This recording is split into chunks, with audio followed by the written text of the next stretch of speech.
Madagascar, une grande constellation de rêves et d'espoir se voit dans les regards du grand peuple du Moramour.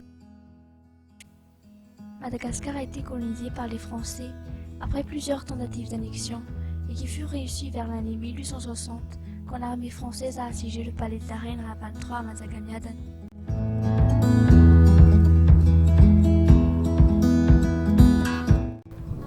Des moments forts, pleins de tristesse qui désespéraient à tel point que les Malgaches n'ont jamais eu espoir à ce que cette descendant pourra un jour louer l'indépendance et la liberté.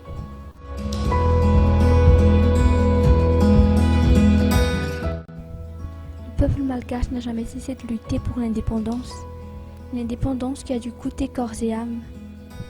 Mais après des luttes sanguinaires et diplomatiques, Madagascar a obtenu son droit d'indépendance le 14 octobre 1958. Les traces de la colonisation restent présentes dans la vie actuelle des Malgaches. Dans le domaine architectural, nous pouvons citer la gare, les hôtels des thermes, la poste et d'autres maisons à véranda issues de l'architecture créole introduite par les colons.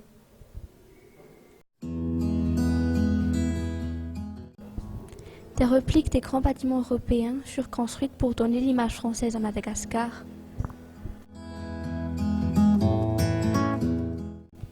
Les plus grandes technologies de pointe des années 1900 ont été introduites à Madagascar afin de faciliter la gouvernance et l'acheminement des matières premières, qui est la première préoccupation des colons lors de cette époque de la révolution industrielle.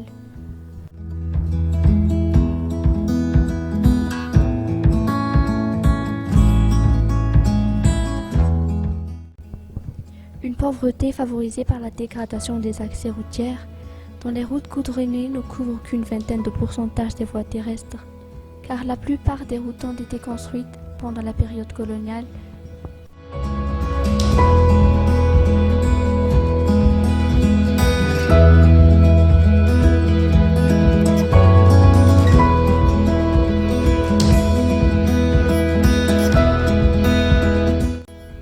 Et la dégradation de celle-ci favorise l'inflation à Madagascar, qui est de 4% par année. Or, 80% de la population malgache vivent dans le secteur primaire, dans l'agriculture et l'élevage.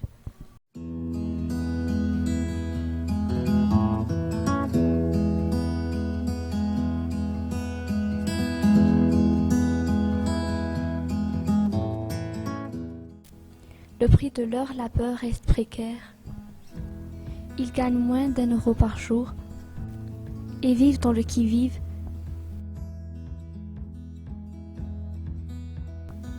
Malgré cela, certains malgaches arrivent à prier dans leur vie et d'autres n'ont le choix que de mendier à la rue.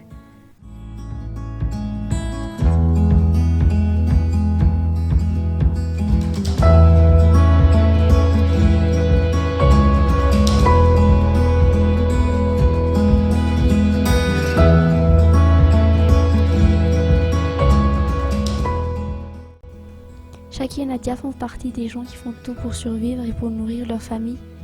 Ils traversent des kilomètres pour puiser l'eau, qui est leur source de revenus. Un travail pénible, mais ils n'ont pas le choix.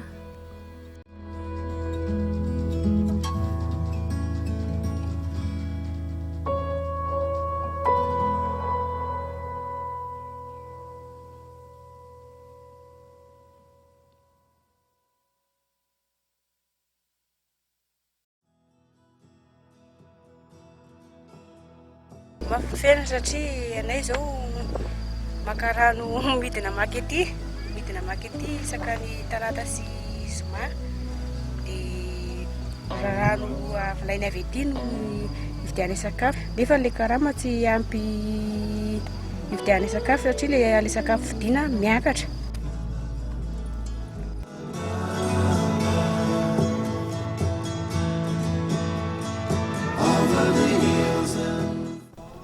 La pauvreté reste présente à Madagascar.